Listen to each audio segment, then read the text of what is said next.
ওর মতো তুমি আমাকে কখনো ছেড়ে চলে যাবা না তো? বোকা একটা, ছেড়ে চলে যাওয়ার জন্য ভালোবেসেছি নাকি? ও গো, তাড়াতাড়ি এগিয়ে আসো, দেখো বাবু কেমন করছে।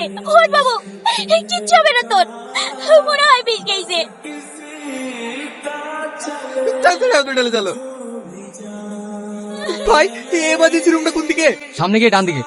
আচ্ছা, তুই কি এদুর মোড়ে বিষ খেয়েছিলি নাকি?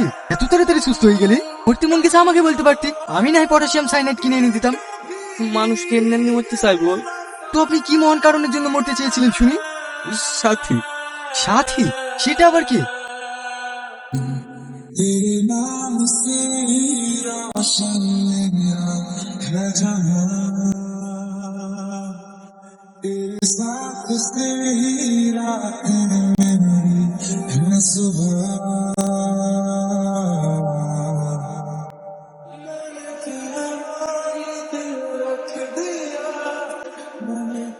তোমার আবার কি হলো?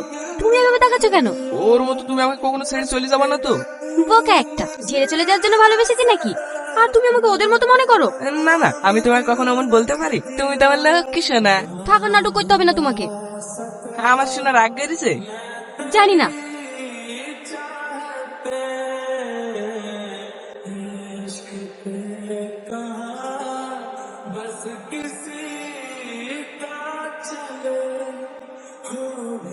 ও ভাই, দাঁড়া দাঁড়া, তোমাকে আবার কোন মুরগি বানাইলো? মানে? মানেটা ঠিক সময় হলে বুঝতে পারো। তোমরা কি সব বলছো? আমি তো কিছুই বুঝতে পারছি না। আপনি যে ব্যক্তিকে কল করছেন তিনি অন্য কলে ব্যস্ত আছেন। আপনি যে ব্যক্তিকে কল করেছেন তিনি অন্য কলে ব্যস্ত আছেন। অনুগ্রহ করে অপেক্ষা করুন অথবা কিছুক্ষণ পরে আবার চেষ্টা করুন। কি রে রোহন, তুই এখানে? তোর গার্লফ্রেন্ড সাথে রেস্টুরেন্টে একটা ছেলের সাথে দেখলাম। তুই ঠিক দেখেছিস তো? হ্যাঁ ভাই, আমি একদম ঠিক দেখেছি।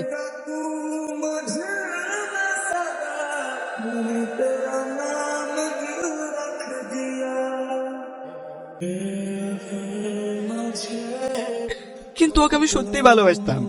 ও আমার সাথে এমন বিশ্বাসঘাতকতা করবে আমি কোনোদিনও ভাবতে পারিনি। ওকে এর পরিণাম ঠিকই পেতে হবে। আর আমার এই রিভেঞ্জে সাহায্য করবি তুই। আমি?